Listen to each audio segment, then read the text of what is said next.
Kitchen. இன்னைக்கு என்ன recipe பார்க்க போறோம்னா ராகி கொழுக்கட்டை. வாங்க பசங்க பார்க்கலாம்.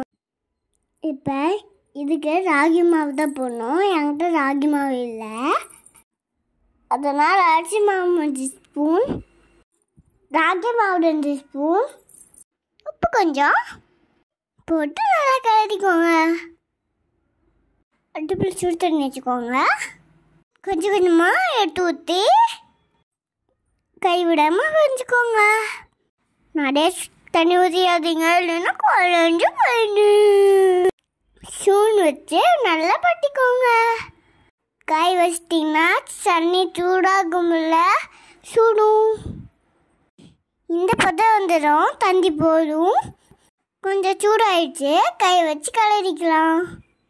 சப்பாத்திக்கு பண்ண மாதிரி கை வச்சு பண்ணிச்சுக்கோங்க. இந்த ரெசிபி நீங்களும் வீட்டில் சேர்ந்து போட்டு மறக்காமல் கமெண்ட் பண்ணுங்க. இப்போ மாவு ரெடி ஆயிடுச்சு. உள்ளே உட்காந்து பூனை ரெடி பண்ணிக்கலாம். ஒரு மிக்ஸி ஜாரில் தேங்காய் கொஞ்சம் எடுத்துக்கிறேன், 2 ஏலக்காய், 2 ஸ்பூன் பொட்டுக்கடலை, கழுவிட்டு 12 டேட்ஸ் எடுத்துக்கோங்க.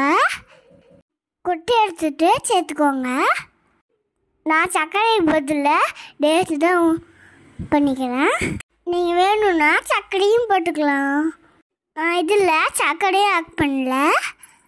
இப்போ எண்ணெய் ஊற்றி மாவு எடுத்துக்கோங்க. ரவுண்டாக சப்பாத்திக்கு மாவை எடுத்துக்கோங்க. கையில் உண்டு வச்சுக்கோங்க.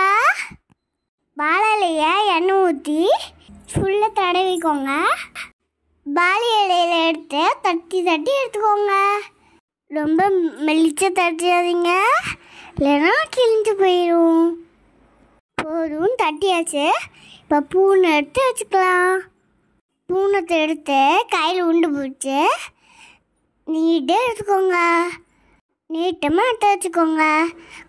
வச்சு க்ளோஸ் பண்ணிக்கோங்க. இப்போ பாருங்க, அழகாக க்ளோஸ் ஆயிடுச்சு, எங்கேயுமே கிளியில.